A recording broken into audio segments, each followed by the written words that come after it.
Yeah, it's a great answer. And could you describe like has your strategy changed a lot, like from when you first started systems trading to where you are right now? To well, maybe like let's talk about 3 years ago when the big bull market started in crypto and Bitcoin went from 20,000 to 60,000 or 69,000, whatever it was, and now we're back to this like range trading environment.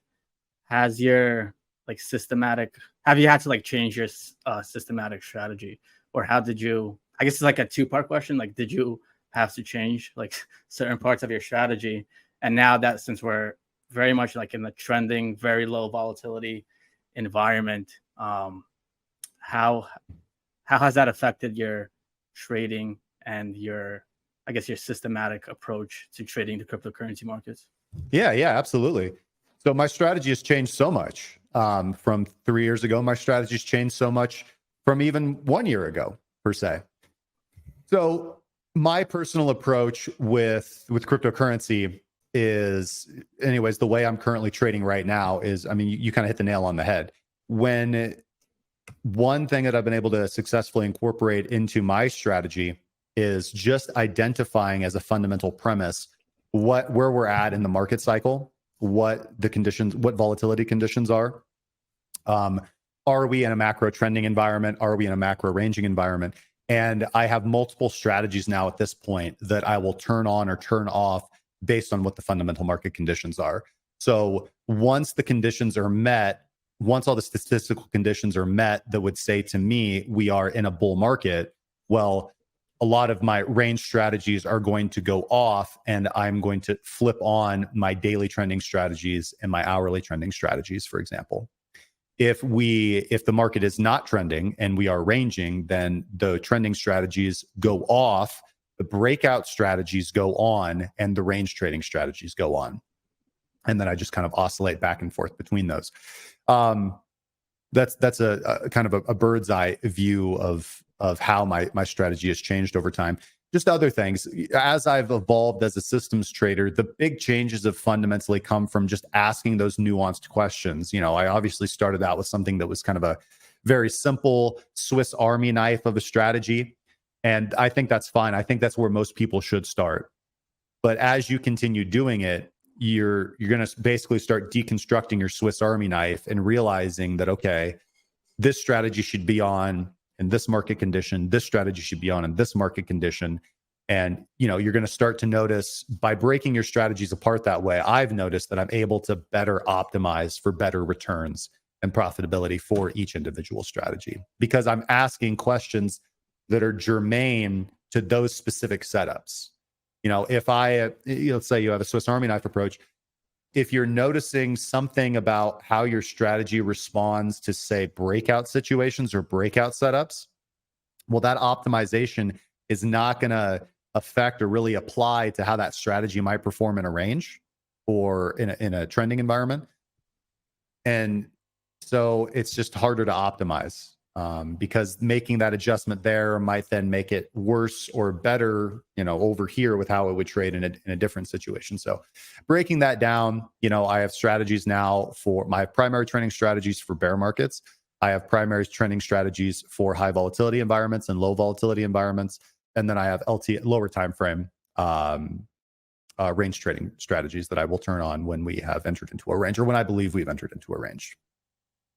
Yeah, that's really interesting because you mentioned you have multiple systematic strategies, and I guess one of the things that I'm still struggling with myself, and maybe you can, I'm sure other listeners of this podcast will have a similar issue, is how do you actually differentiate between a trending versus range bound market, and then how do you actually know when to turn on your trend following strategy versus just incorporating like a range bound strategy, and maybe using like a reversal strategy, or a reversion to the mean kind of style. How does a trader like determine that? Because even for me, I've been trading for 3.5 years full time, and for myself, it's tough to differentiate between a trending versus a range bound market, because at any time, if you're in a range bound market, we can have a breakout like we sort of had this past week with Ethereum and to a degree Bitcoin as well. So how do you approach that? Do you have like multiple systems running at the same time, or do you actually know when to switch one system off and turn on another?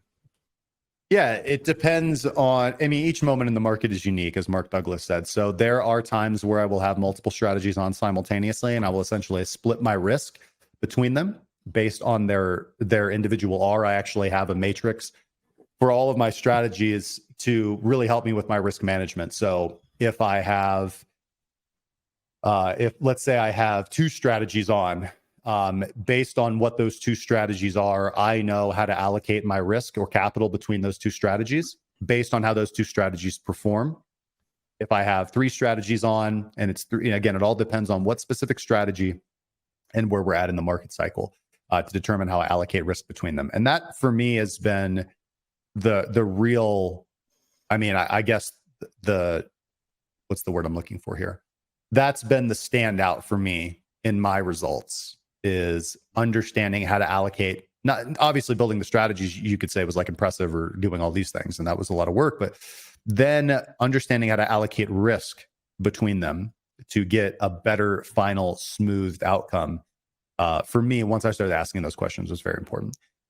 To answer the ultimate question, the ultimate trading question of, are we trending or are we ranging, right? You only find out after the fact. In the beginning, and for many, many traders out there, and every once in a while still, it's going to be an element of discretion, right? It's going to be based on your observations as a trader of the macroeconomic factors. Are there inflows into our market? How is market capitalization growing? These are kind of your basic questions that you can start to ask to form a discretionary basis for, okay, I think we're in a trending environment. I think we're in a bearish environment, whatever. And that's fine. And I know a lot of traders who will go to their grave basically just having that as their discretionary aspect of their trading. Like, well, I think we're in a trending market. I'm going to turn on the trending strategy. And that's fine, right? As long as you have, again, with systems trading, you're going to have risk limits. If you lose, let's say 5% in a day, you take a week off. If you lose 10% in a month, you take a month off, et cetera. Things like this, all these things that are built to protect you from yourself. But as you become a bit more nuanced of a systems trader, I think you can start to identify algorithmic answers to those questions, right? For example, how many bars have we had advance above a previous daily high over the last 60 days? And that's a very good determination for, are we in a bull market or a bear market? How many candles over 4% have not gone below a pivot point that has been established on a chart? That's another good question that I like to ask for, are we in a range? So it's the same thing. It's just as you continue building systems and you start thinking up these technical questions, right? Like, it's not just a resistance zone. How many 2% wicks where the body is less than 50% of the distance between, let's say the close of the bar and the high of the bar. So if this is 2%, the gap between the top of the wick or the high of the bar to the, let's say, the close of the bar for a green bar, in those situations, like, how many of those have to wick up into resistance? And then how does that affect the outcomes, right? So just all these technical questions, there's lots of other matrices that I've seen people utilize, that I've experimented with utilizing, like the Voss oscillator is quite good. Things that are attempting to use things like DSP, digital signal processing, detrended oscillators to try to determine, like, is the market ranging or trending? I've had mixed results with some of those approaches. I know other people who swear by them. I think they're okay. It's just they're not necessarily, they don't ask the questions that I ask. They're not necessarily the processes that I use. Those are just some fundamental ways that you can determine when to turn on and off your strategy. Rely on discretion based on your own personal observations and analysis, or you need to start asking increasingly more and more complex technical questions to base your strategy off. And the further you can go down that route, I think the better, because the biggest issue with traders is just simply going to be confidence, right? Like, if you want to make money in trading, typically you're going to have to make some big bold bets, like when the time is just right to get, a relatively large outcome relative to your input. And you're not going to be able to do those things. You're not going to be able to be like, yes, all right, I'm doing it. I'm putting $10,000 position size on this trade, et cetera, right? When you actually start talking larger capital, you're not going to be able to do that if you don't have faith in what you're doing. And you're not going to have faith in what you're doing if you haven't knocked all the tires, if you have, kicked all the tires, if you haven't really poured over it, picked over it, proven yourself wrong 1,000 times, proven yourself right, 100 times. It's just part of the process, right? It's just like building anything. Yeah. Awesome. No, that's a really great answer. And I'll have to ask you later down the line about your risk matrix and all those other things you mentioned on how to actually determine your risk depending on the market environment. That's really, really interesting. Mm-hmm. So I guess my next question would be about risk management. What is your risk management approach while utilizing a systematic methodology? What is your risk management technique? Let's say a discretionary trader, they'll go short and they'll put their stop loss above the previous candle wick high.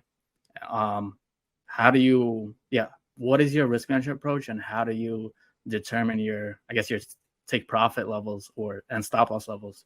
How do you do that systematically? Yeah. So the approach that I utilize in almost all of my trading is the same as yours, the same I advocate.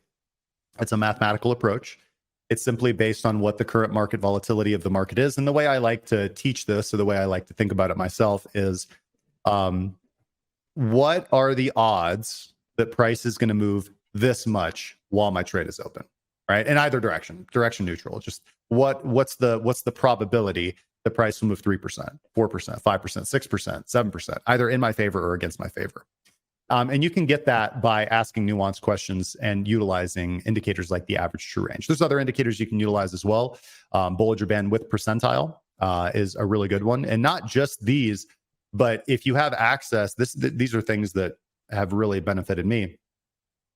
You take these indicator conditions, like, for example, like Bollinger Band Width Percentile, or, obviously if the Bollinger Bands are contracting, kind of the common wisdom is, well, volatility is contracting, so we would be looking for an expansion and a kind of a breakout or a breakdown of the market. Mm-hmm. Same thing with ATR, ATR is getting really low. That means candles are moving very little. ATR is getting very high. That means candles are moving very, very high.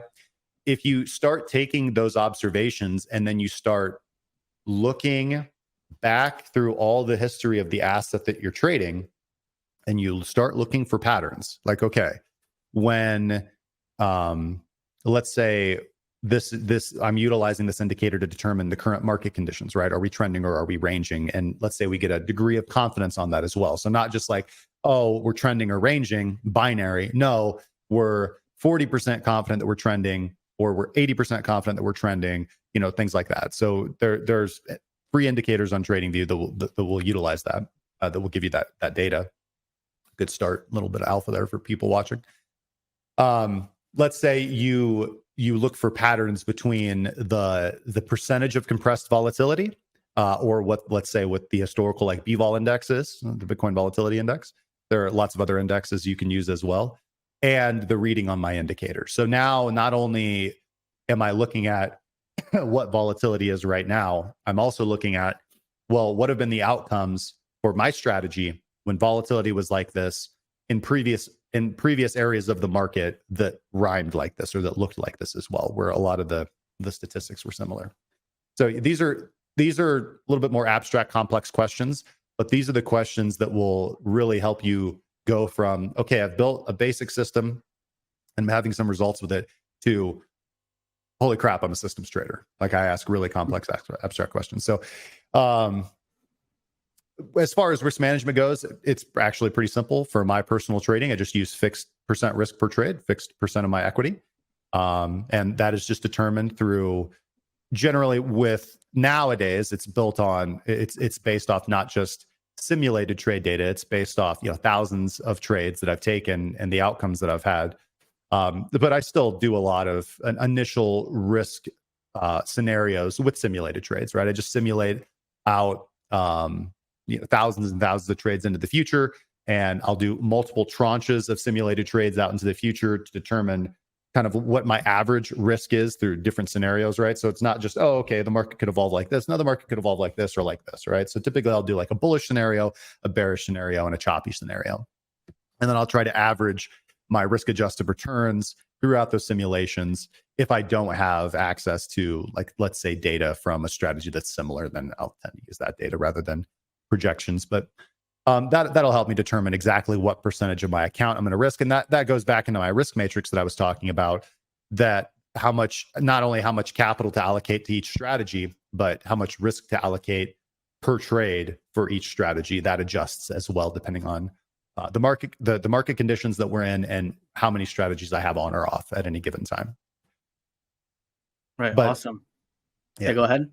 Well, it's just pretty simple, right? If you know, Yeah. for any trader out there who is struggling with their risk management, I mean, just approaching it fundamentally is very, very helpful, right? If you know where you want to enter, and you need to know where you want to put your stop loss. And if you know those two things, you can calculate your position size with very simple math, right? It's just how much money do you need to put into the trade such that if your trade hits the stop loss, you lose X percent of your account, whether that's 1%, 2%, 10%, whatever. And then understanding the mathematics of losing trades based on how many trades you take in a year. Like, are you a trader who's going to take 50 trades a year or 500 trades a year, right? Based on, like, are you trading on the 15-minute or the daily or whatever? You need to understand what is, and this information is just freely available if you just Google search for it. What's the statistical likelihood that you're going to have X amount of losing trades in a row, 5 losing trades in a row, 6 losing trades in a row, 7 losing trades in a row? And understanding that if you're doing 10% risk per trade and you're taking 500 trades a year, then you are statistically likely to have 10 losers in a row, and that's going to blow out your account. Like, it's not sustainable. Like, you can't do that. So you need to make that adjustment. So understanding not only how you should allocate your capital and risk across trades, but also just understanding a more fundamental math. Like, okay, if I'm going to take 500 trades a year, I'm probably going to have 10 losers in a row. Therefore, I need to be using less than 10% risk per trade. That gives you like a cap. Like, all right, so maybe 7% is good, or whatever, you end up coming to. That's a really, really great answer. And as you know, I use a ATR based approach to my risk management, and I find it like so efficient, because like when I look at a chart, I just plot on the ATR levels, and I immediately know where my stop loss is, and I know where my take profits are. Mm-hmm. And there's no real discretion involved. And obviously, if you've back tested your system and you use an ATR approach, you'll know you have like maybe a 60 to 70% hit rate. And like, you don't have to like dive into the charts and like map out, support and resistance levels. And like, like before, when I was utilizing a discretionary approach, I had to like draw out all my like supports and resistances and order blocks and volume profile. And all right, maybe I'll take profit here, and then I'll take profit at the point of control on the volume profile. And then maybe I'll take some more profit at the 618 golden pocket. All right. But now I'll just use an ATR based approach, and it's pretty easy. Like, I think more people should do it. So yeah, that's really, really awesome. Yeah, guys, utilize ATR. I highly recommend it. I don't know why more people don't use it. But anyway, takes a lot of guesswork out of it. Yeah, exactly. But yeah, so you covered how to actually build like a systematic strategy, picking your momentum oscillator, your confirmer, and so on. And you covered risk management. Can you like tell us a little bit about like your daily ritual for trading? Like, how does your day look like when you're trading, the daily time frame? Just go over like your daily ritual for trading crypto on a daily to weekly time frame. Mm-hmm. Well, I get up every morning at about 5 a.m. and I like to work out first thing in the morning. Physical fitness is important to me. Take a little bit of personal time. Again, if you don't write, this is, I'm going to just get on my soapbox for half a second here. If you don't write things down, you won't remember them. All right. Just remember that, people. So if you want to improve, we just went over how my journey of identifying that keeping notes, building a rule set, executing on that rule set, and continually making observations about the outcome of that system and then using those observations to go to feed back into the construction part of making adjustments, changes based on my observations. It's the scientific method. If you that is through my experience been a boon to my trading and changed my life. You are no different as a human person. If you want to grow and evolve, as I've seen my trading strategies grow and evolve, you have to take notes, you have to write things down, and you have to make observations that feed back into your planning phase. So, being a systems trader has changed my life in more ways than I could have imagined, because now I typically view just about every aspect of my life as a strategy. I either have a strategy for this or I do not. And I'm either shooting blindly from the hip with my reactions to life, or I am reacting to predetermined, premeditated occurrences with my best outcome. And my life has been a lot better for that. So taking some personal time in the morning just to make observations about my life, how I'm thinking, how I'm eating, what I'm believing, all of these things I think are very important, not just for a trader, but for each individual person. After I've had my time to myself in the mornings, I get my daughter off to school and whatnot, eat some breakfast. And then the majority, we've talked about this before. The majority of my time nowadays is in content creation, and the trading, although it's still my full-time job, I spend more time making content than I spend more hours a day making content than trading, and I haven't noticed my trading suffer because of it. Depending on, like, if I'm running hourly systems, I like to double check all my infrastructures in the morning. I just like to double check that all my alerts are functioning properly. There are key macro things that I like to look at just about every day. There's newsletters that I like to read every day. There's some Reddit threads, some forum posts that I like to catch up on or read. I talk in my Discord. So, I like to keep educated and look at new information coming in. So I probably spend anywhere from an hour to 2 hours a day just learning, right?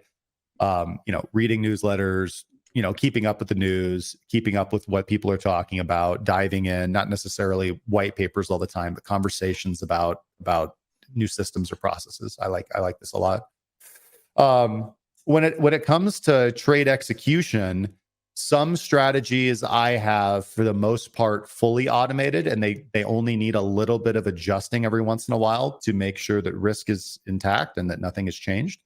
Also a little bit because I'm a perfectionist. But the majority of my strategies are cyborg approaches, right? Where they require me to initiate the trade, where the execution aspect of it is not fully automated. And I just use a lot of alerts for this. I have a specific alert on my phone, and I have a specific alert on my computer at my office. And when that alert goes off, I know exactly what strategy it is, and I just need to go in and check exactly what's going on, confirm that all the parameters are correct, and then I just initiate the trade. Because when you start getting away from the daily time frame, when you're on the hourly or the 4 hour, signals can come in, any time of the day. So whereas with the daily time frame, the daily candle closes the same time every single day. Right. But then what I've talked more at length about with trading the daily time frame. So when you know for a fact that you're going to trade at a specific time of day, I've gone over my ritual quite a bit, and I think it's just generally a good one. Very similar to how I start off my day with self-care, a little bit of exercise and self-observation. I like to start off my dedicated daily time frame trading session with just, again, a little bit of a moment of silence, positive affirmations. I think it's very important, right? To renew your confidence in yourself, to renew your confidence in what you're doing. Nobody wants to be walking around feeling insecure, unsure, and maybe like they are less than of a person, right? Like, nobody wants that life. That's just a terrible, torturous life.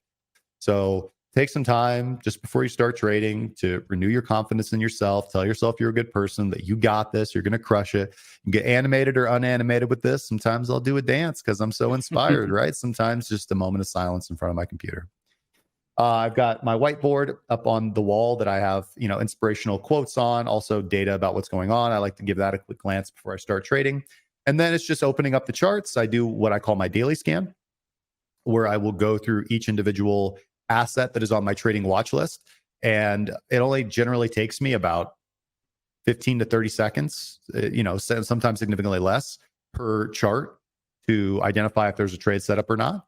And I, basically make a list of all the potential trade setups. And then I will look at, I know, but, just kind of double checking what strategies I have on or off right now.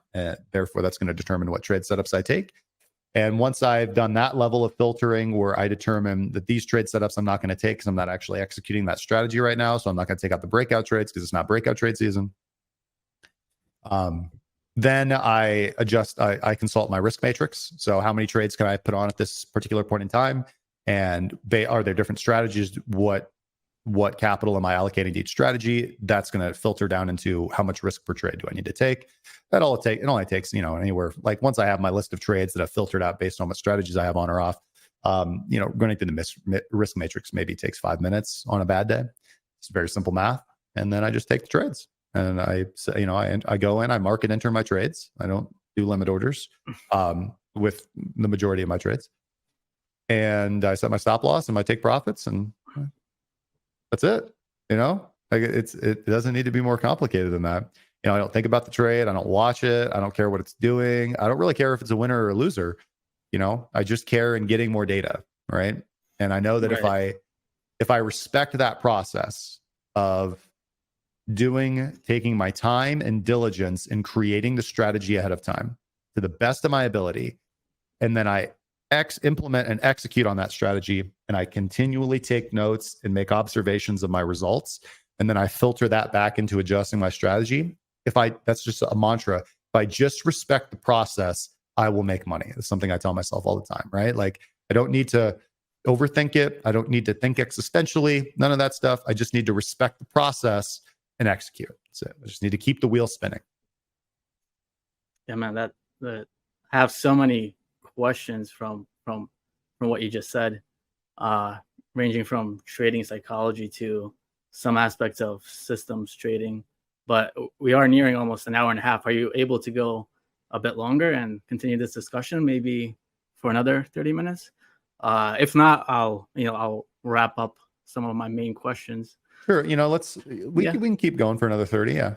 All right. Awesome. So yeah, what you just said, that's awesome. And what I wanted to ask you is, like you said, with a systematic approach, you don't really have to think about it. You do your daily scan. You don't really think about it. But with some of the traders that I work with, for example, at CoinW, they're more short-term trading, and they don't really hold positions overnight, and they're not really swing traders. They're more, just scalp traders, intraday traders. And they always ask me, it's like, wow, Boris, that's amazing. You hold positions for 2 to 3 days. Like, how do you do that? How do you have the patience for that?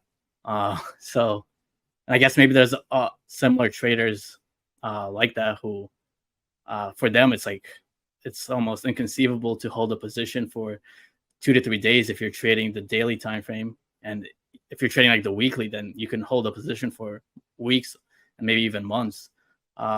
So what would you say to traders who have like this, I don't know, I guess a psychological hurdle from trading the longer term timeframes, where I think, like you mentioned earlier, that's where the meat of your profits are going to come from following a trend following approach on longer timeframes.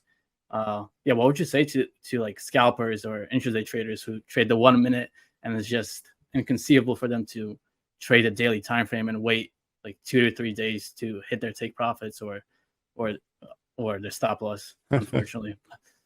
Yeah, that's a really good question. It's a simple answer too. Warren Buffett didn't become a millionaire buying breakouts on the SPY. You know what I'm saying? Yeah. It's just common sense, right? I said it earlier. It's something that my trading partner, Alex, has really bred into me. If I, as a trader, if what I'm doing right now is giving me instant gratification, it's probably not good. The entire art of being really, listen, guys, let's be real for this, right? Everybody trading wants to make millions of dollars, have that lifestyle, do all that, right? But only a very small percentage are going to actually accomplish that. And the difference between the majority of traders who will never achieve that and the minority of traders who do, is the ability to make decisions that give long-term rewards for short-term sacrifice. You have to give up of yourself in the now, your time, your energy, your money, maybe no hope of a reward. Who knows if this thing's ever going to pan out? You make those sacrifices so that you can get larger rewards in the future. And this is the basic philosophy of investing, right? You buy something, let's say you buy a share of a company that you have faith in, and you're not looking for it to go 100x overnight. You're looking for it to do, 50x in 10, 5, 10, 15 years, right? So you're making that sacrifice so that you can have that big reward later. And just the crypto market's really been able to show this to me, right? I've been able to meet so many people in the crypto space. And in my personal experience, the vast majority of everyone that I've met in crypto who quote unquote made it, right? Made tens of millions of dollars. They're not the people who bought the Doge breakout, right? They're the people who they made big, bold bets, and then they waited. And then that's it, right? They just waited for a long period of time and they made big, bold bets when prices were lower. That is the simplest route to life-changing money. Obviously, I've chosen a little bit more convoluted path, but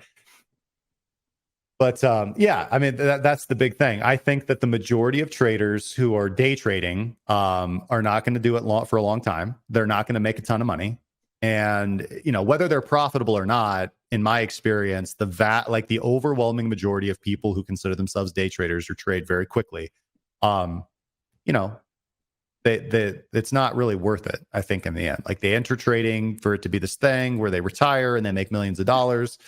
And the majority of them just, struggle for a few years, make enough to live, maybe make a couple big wins, and then they just go on to do something else, right? And then, that's totally fine, not everybody can be a winner, and in the real life, participation trophies come in 12-ounce cans. So, yeah, I think that's the biggest thing. Just if you are struggling with, being able to hold larger positions or hold longer positions or swing trade, that's all you really have to tell yourself. Just ask yourself, how many day traders do I know that are millionaires? Count them. How many do you know? How many do you know? Right. And, how many millionaires have been, longer term swing traders or fundamental investors? It's pretty simple math. And I'm not trying to denigrate day traders or anything like that. There are day traders who absolutely make it. Right. It's just fewer and far between. So it's hard to sacrifice now with maybe no or little expectation of reward in the future. But that, once you settle on something that you believe is a high probability of success, you got to shoot your shot. Yeah, no, that's really, really great advice. So what I want to talk about next, since you mentioned that, what were your biggest? Let's talk about both. What were your biggest winners throughout your trading career, and what were your biggest losers? Let's talk about your biggest. Because I feel like the people who listen to trading podcasts or trading shows, they're maybe they're still developing in their trading journey. Maybe they're not profitable or they're not that successful yet. So let's start off with the biggest losing trades, because I feel people want to hear when a trader actually loses, because when a trader when you start bragging, well, not bragging, but when you start talking about big wins, people maybe get jealous, or but I think more people can relate to struggles in trading. So let's talk about some bad trades you've made. Now, obviously, you've made a lot more good trades than bad trades, because I've been in your community for many years, so I know your track record. But let's talk about some of the less than stellar trades that you've made, and I guess what you learned from that. Yeah. I mean, obviously, starting out, I lost a lot of money. So I paid, we call it our commission or our tuition, right? To become a trader. You're just inevitably going to lose money. I think almost about everybody I've ever met who's made it as a trader loses money in the beginning. And it's just the tuition that you got to pay. So like I said, I lost $130,000 in the equities markets and in the Forex markets for me to get up off the ground. And that wasn't not nothing to me. That was that was everything. I literally lost everything twice. So yeah, those are, and again, there wasn't anything specific. There wasn't any one big trade, just a bunch of like very common mistakes repeated over and over again, right? Having losing trades, having a bad day, and instead of walking away from the computer, revenge trading with size. That's I've lost tons and tons of money to that. Like just having a bad strategy and doubling down on a position instead of calling it a loser, removing my stop loss, doubling down at every support level it hits, not realizing that it's going to zero. So certainly some big L's. I've certainly had some bad calls in the crypto space over the last, since 2016. I've had some really good calls.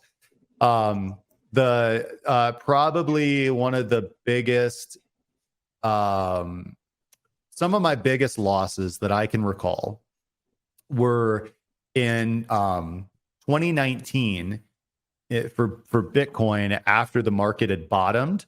And then we broke out really powerfully. We went from like 3,000 to 5,000 in like a couple hours.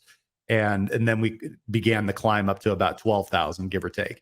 Well, I was sidelined for the majority of that movement, right? I had just been really bearish, and that was one of my first crypto market cycle. It was my second crypto market cycle, and I just hadn't really learned the lessons of the first one as well as I should have, and I just wasn't able to make that mental evolution to, oh no, price isn't bearish anymore. Like I just watched price go down continuously for like a year and a half, and I had made so much money shorting that to actually like tell myself like, oh, it's okay to long, like we can long, I won't just get stopped out immediately. That was tricky. So I lost I lost some money on that initial pump. I got a few positions wiped out, nothing major though, but that was a huge opportunity cost, just being sidelined for the majority of that initial rally. Now, 2020, 2021 was just fine, and there were other movements in 2019 that I caught as well. That was a big L. Lots of I've made some I've put money into lots of various altcoins that have gone to zero. Nothing special there. That's everybody. My biggest wins in general have been Bitcoin and Ethereum because, and I'll tell you why, it's the same concept that we were just talking about with the difference between like day trading and swing trading that we were just talking about in the previous topic. I fundamentally believe and understand Bitcoin. Therefore, I have been continuously investing and buying Bitcoin consistently every month, every week, sometimes since 2016. And I've never stopped. And that has allowed me to build up, a larger positions in this asset that I have a lot of faith and confidence in over time. And because I've had the conviction to build up such a large position, I get all the benefits of, all that money going up 50% or 80% or 100%, right? I also get the benefits of it going down 100%, like I get all that. So, but I'm okay with that because I believe that Bitcoin, just like Apple, just like Google, is fundamentally valuable. And the more it grows, people grow in awareness of it, and the more it just continues to be disseminated across the world, its value will rise, just like we expect Tesla stock to rise or Apple stock to rise.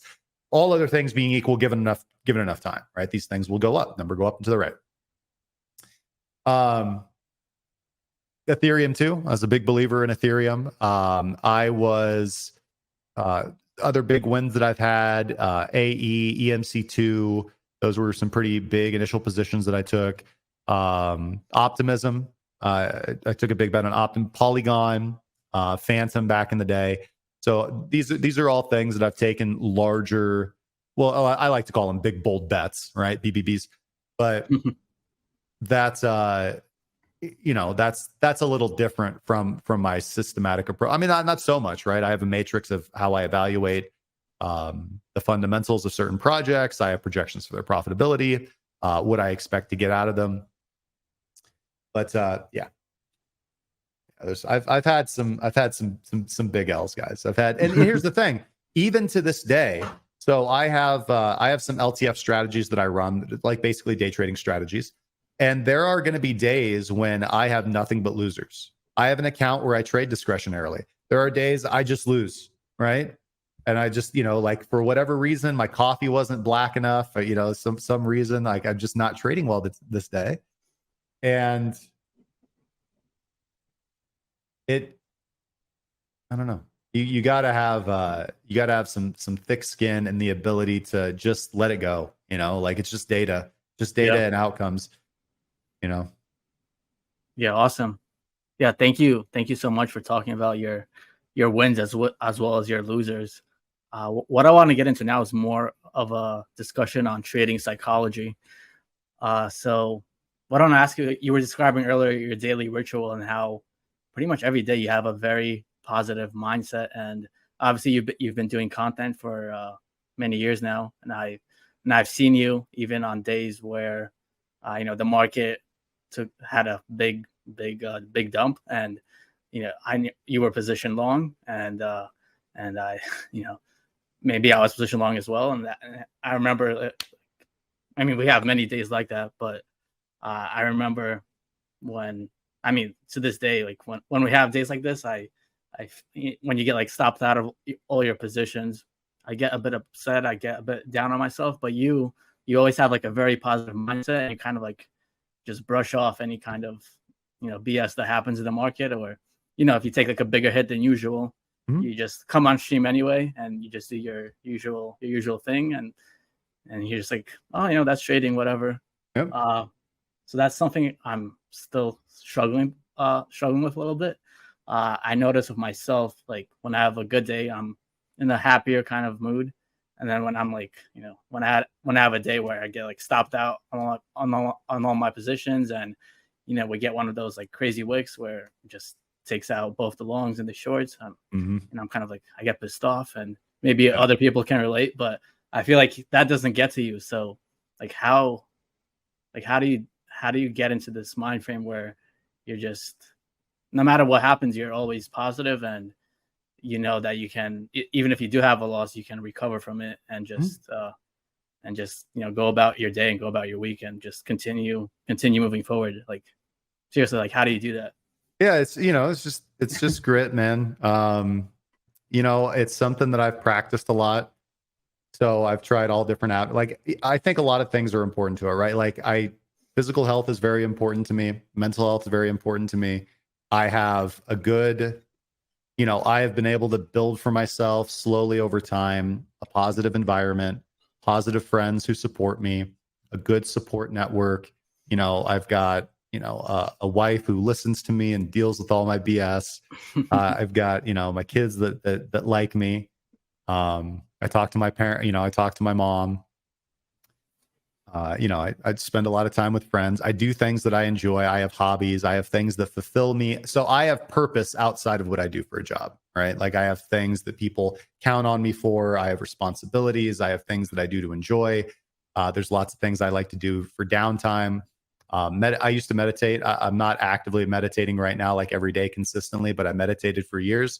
And I think that really helps as well. And just, again, I think this fundamentally all comes down to journaling.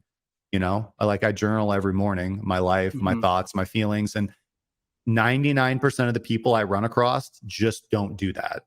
And 99% of the people I run across have less emotional management skills, to my observation, right? I see them, like get frustrated at things that it doesn't seem like they should be frustrated about, or feel defeated by things they shouldn't feel defeated about.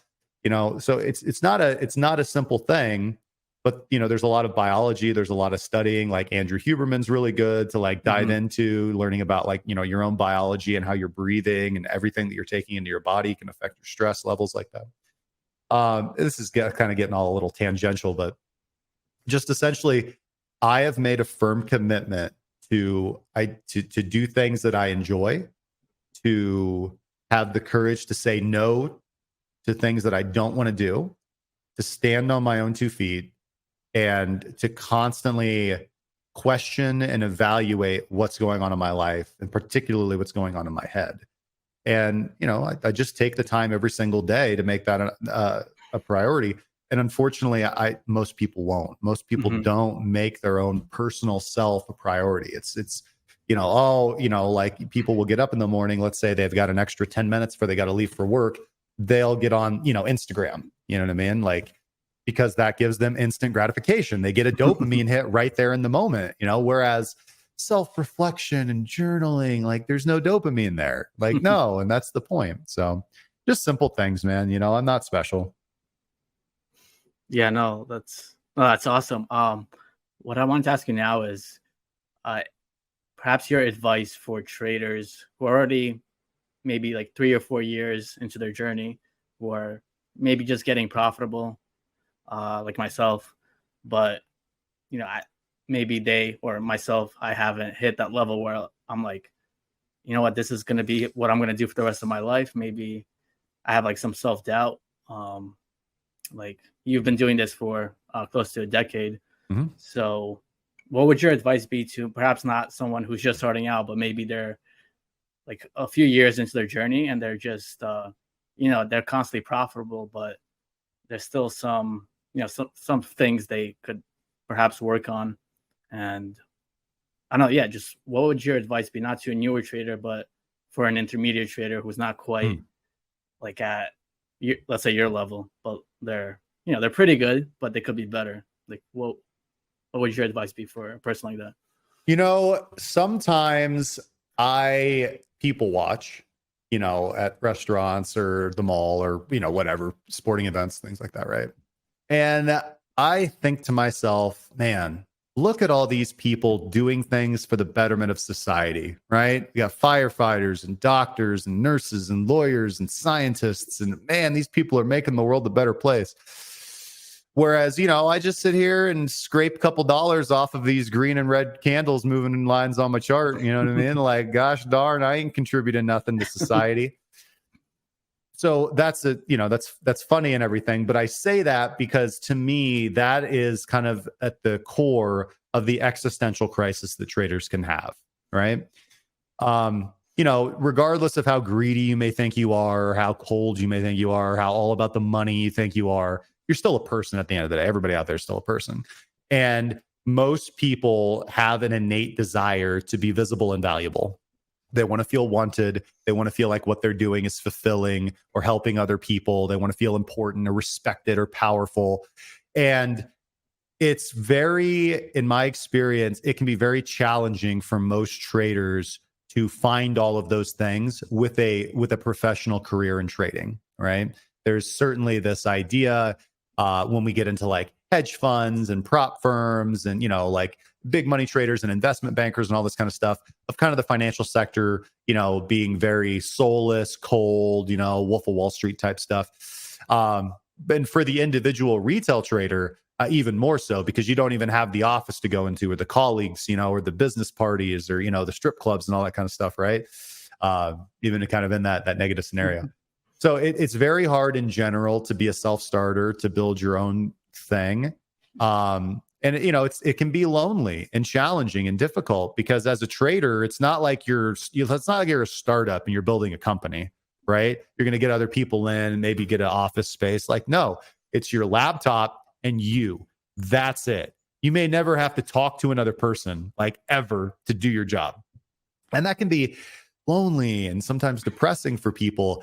And again, I think that people with a kind of a optimistic outlook are going to do a little bit better. People who focus and do the work on their emotional stability and mental well-being and all of these kind of things, having hobbies, having a sustaining life and a fulfilling life outside of it, giving back to charity. Like, I give a lot of money to charity every year. Not only that, like local charities, I get involved. I do activities, like coach little sports events and things like that, right? All of these little things add up to just make me feel good about my life. And, for the traders that are kind of on the fence about, do I do this full time or not? Those are the important questions that you need to ask. Like, am I a person that's going to be able to find value in what I do, even though what I'm doing is not contributing to society, right? Even though what I'm doing might be quite lonely. Even when what I'm doing offers no assurance of, performance reviews or a boss to tell me what to do or correct me if I go astray. Like, no, you're it. You're the boss. You're king, commander, and army here of your own little empire. And that's very appealing, I think, to most people. But then the reality of how lonely and, isolationist it can be can really get on people. So, I think let me finish on a positive note. I've absolutely loved being a trader. It's I love my life. I love the opportunity not to do what I want when I want. That can be scary too, when you realize that, oh man, like I'm responsible for everything. But if people are able to navigate that successfully, I think trading is an extremely rewarding career. But the only way I think it can be fundamentally rewarding long-term is if people ask those hard questions ahead of time and they really get to know themselves and they build all those support systems to give them meaning potentially outside of what they do. Yeah. That really makes me think, because, one of the existential questions that come to my head sometimes is, at the end of the day, all I'm doing is I'm pressing either the buy or sell button. It's only two options if you're trading, unless you're doing like options, but that'll be a discussion for a later time. That's a whole different thing. Yeah. But essentially you have two choices, buy or sell. And sometimes I think, all right, what am I really doing for the greater good of society? Because what I'm doing is fun. Sometimes it's not fun when you're losing. But for the most part, it's like, yeah, I'm just having fun, and I'm actually getting paid for what I do, talking about trading and actually executing trades, which is kind of crazy to think about. But yeah, I guess I'm just going off on a tangent because that's a question. Yeah, I think about to myself. It's like, what am I doing for the greater good of society? I mean, I could become a doctor. I could become I could go to Ukraine and fight against Russia. Yeah, even though I'm Russian myself. So anyway, that's so this is just a quick tangent on that, which is this is maybe one little benefit of being a crypto trader as opposed to a futures or equities or Forex trader. Because at the end of the day, not only am I trading, but in everything I do, I get to spread the message of our Lord and Savior, Satoshi Nakamoto, right? Like I just get to, in everything I do, I get to be promoting cryptocurrency and talking about cryptocurrency and, researching the news and all the technological developments that are coming out. So, I wouldn't say that's the biggest part of what gives me fulfillment, but it's certainly there. Like I'm proud of Bitcoin and what we've been able to accomplish, as a decentralized network. And I'm proud to be a part of that. I'm proud to be a part of potentially like a fundamental, an existential pivot point in human society where we transition from centralized money to decentralized money. Yeah, no, for sure. And I think we only have like 10 minutes left. So I want to get deeper into this discussion on the size, the like deeper societal, is that a word, impact of crypto? Societal. Yeah, societal impact of Bitcoin on the, like the global macro environment that we find ourselves in. But let's save that discussion for maybe a different time. Sure. What I want to get into now is, apart from you being a successful trader, you're also, an educator at Cracking Cryptocurrency. Can you go a little bit deeper into what inspired you to become a founder of Cracking Cryptocurrency? And like, what can you tell us more about what you do with? That's your business, Cracking Cryptocurrency. That's a lot of words. I know. You should change it to Raging Bull 2.0 or something like that. No, so it's 2016, and the guys that had gotten me into cryptocurrency, we were all in a bunch of these like Telegram groups and WhatsApp groups and things like that. And that's the first time that they introduced me to what are typically called like signaled groups now, right? Like paid signal groups.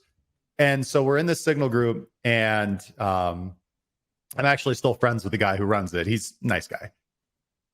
He's gone on to, he's a developer now, but I digress. So, me and my buddies who got me into crypto, we're all in this like signal channel and we're trading. And I had been trading on my own prior to this. And so like I'm talking and discussing and I'm posting and everything. And then I just remember we all looked around at each other and we're like, why are we paying for this? Like, this is a service we could provide, and we could provide it better, right? We could put all the educational material in there so that we could teach people to trade the way that we're trading. We could we could really do mentoring where we could help people along on the route, and we could build, ultimately, I had a selfish desire too. I could build a community of traders that are smarter than me, that I could leverage their wisdom and experience to build better systems, find better trade setups, build a network, maybe build a project, whatever, having a social network is powerful.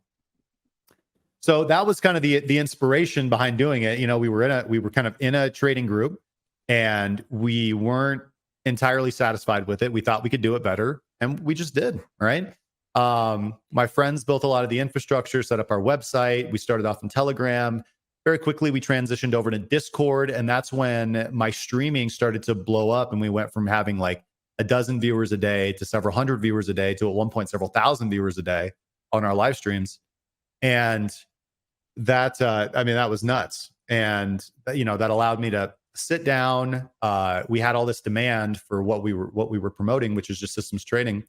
And that allowed me to sit down, really write out my entire methodology in the form of a course, which is available on our website. It allowed me to, kind of construct a path for mentoring and a progression for traders to kind of go from, I don't know anything to I built my first system to I'm building more systems to, et cetera, et cetera. It's given me a great opportunity for me to kind of showcase my ideas, my experimentations, and get, not only do I have to rely on my testing now, like I could float an idea out there to our community of traders, and they're going to tell me within like 15 minutes whether this idea is like good or not, right? Because they're just faster than me, and it's fun, it's cool. I get to have success stories like you and like Flimp, people who just have come into the community and gone on to absolutely crush it.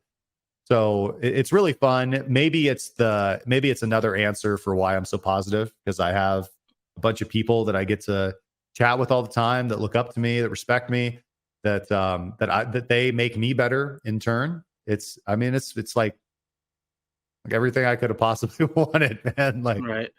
It's hard to put into words how blessed I feel to have the community that we have. But we felt that there was a fundamental lack of good education in the space, particularly around systems trading, and we set out to build a platform and a community that would promote and proselytize the way we trade, and also show people everything from the fundamentals to the nitty gritty of how to do that. Yeah, awesome. We only have, we're approaching the 2-hour mark, so let's finish off with some, I guess, important questions or fun questions. Okay. Well, one important question: what is your future outlook for the price of Bitcoin and Ethereum? Maybe, let's say, by the end of the year, and maybe where do you see the price of? Let's talk about Bitcoin, because I guess I'm more of a Bitcoin maximalist, so I don't really care about the price of Ethereum. But yeah, you could, if you are, you could talk about the price of Ethereum. But where do you see Bitcoin at the end of the year, and then where do you see Bitcoin, let's say, 3 years from now, so in 2026? Sure. Well, we're going to lean into the realm of discretion here right now.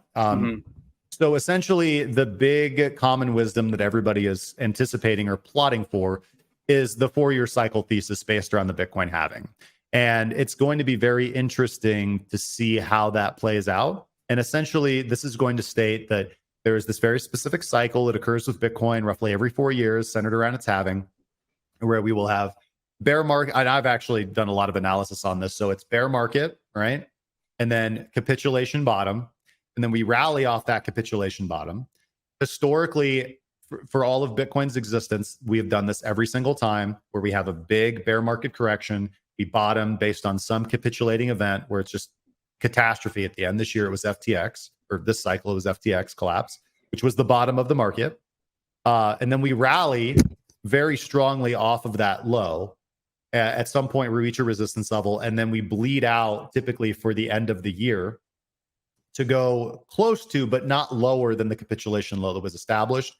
And then the halving occurs, and we basically pump for 12 to 18 months is the common wisdom. And that's what a lot of people are banking on.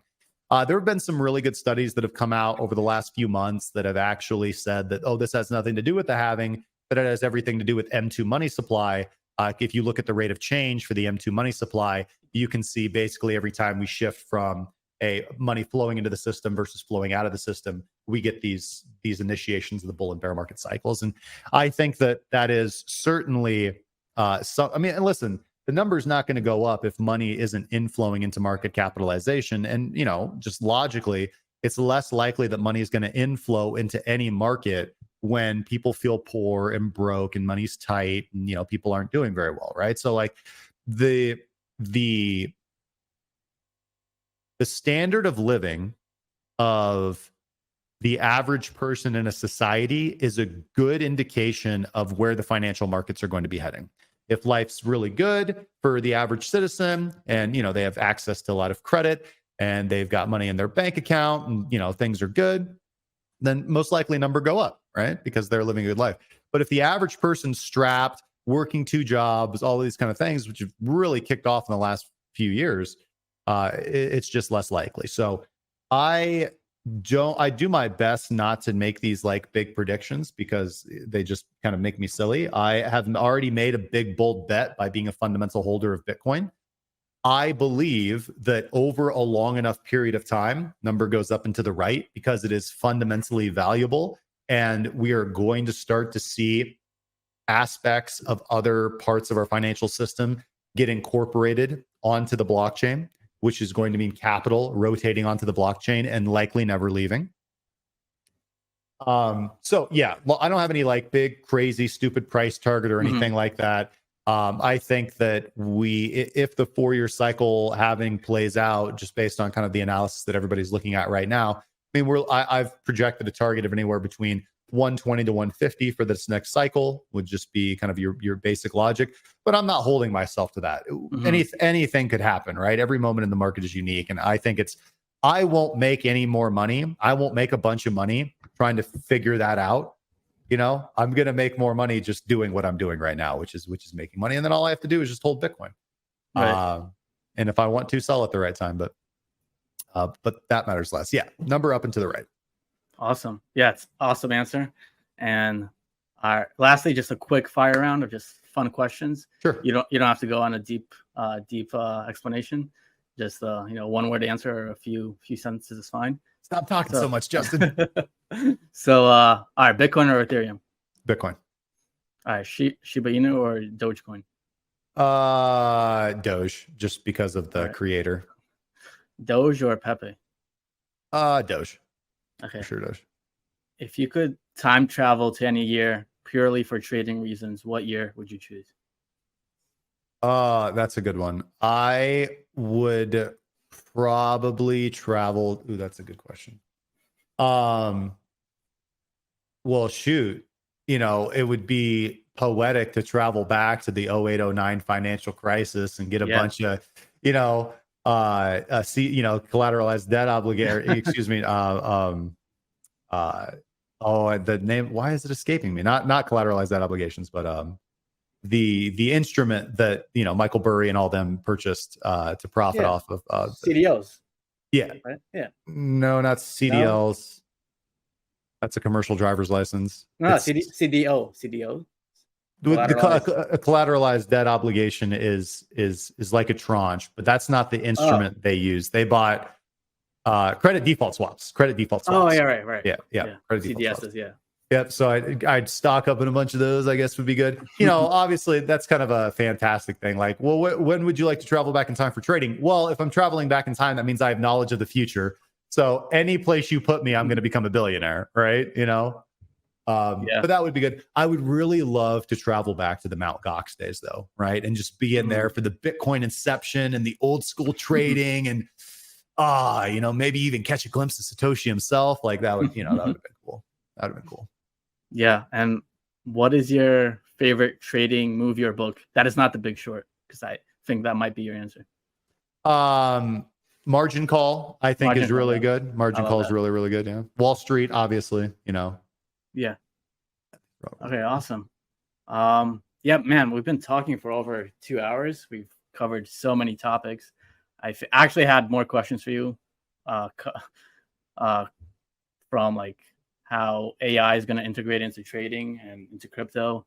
And I wanted to get into like more nuances of systems trading, but perhaps, you can come on for another another episode. In the There's future. always next year, my brother. Yeah, for sure. But yeah, I think we're gonna start to wrap it up here. Justin, is there anything you'd like to promote or plug for our listeners to check out? Yeah, sure, of course. Listen, guys, I live stream. I used to live stream every single day. Now the new recording schedule is Monday, Wednesday, and Friday on YouTube. You can find us at Cracking Crypto on YouTube. Pretty active on Twitter. Same thing, Cracking Crypto on Twitter. Our website is crackingcryptocurrency.com. We offer a great community where we provide everything from community mentoring, one-on-one mentoring. We do provide signals and trade setups for those looking to supplement their own trading strategies or to kind of get up off the ground, analyzing the trades of a mentor trader. You can copy trade me on Fairdesk. You can check out, what else was I going to say? And we also have all of our courses on our website that I've built over time, basically deconstructing exactly how I build systems, the processes that I follow, the methodologies that I utilize. And again, we have that community to help out with people on that journey as well. All that information's pretty easy to find on our website, crackingcryptocurrency.com. All right, awesome. Thank you, Justin, so much for coming on and having this amazing discussion with me. I learned a lot, and I'm sure the listeners have learned a lot as well, and they really enjoyed this conversation. So thank you again, and guys, be sure to like, subscribe, hit all the buttons, and subscribe on Spotify, YouTube, and all the channels that Trade Delicious will be on. All right, guys, take care, and we'll see you next time. Hey guys, Jordan here. Just wanted to send you a personal little thank you for sticking around and watching us here at Trade Delicious. If you did enjoy the content, consider subscribing. Everything we do here is completely free. And of course, we have some other video suggestions here which you might love. We will see you in the next video.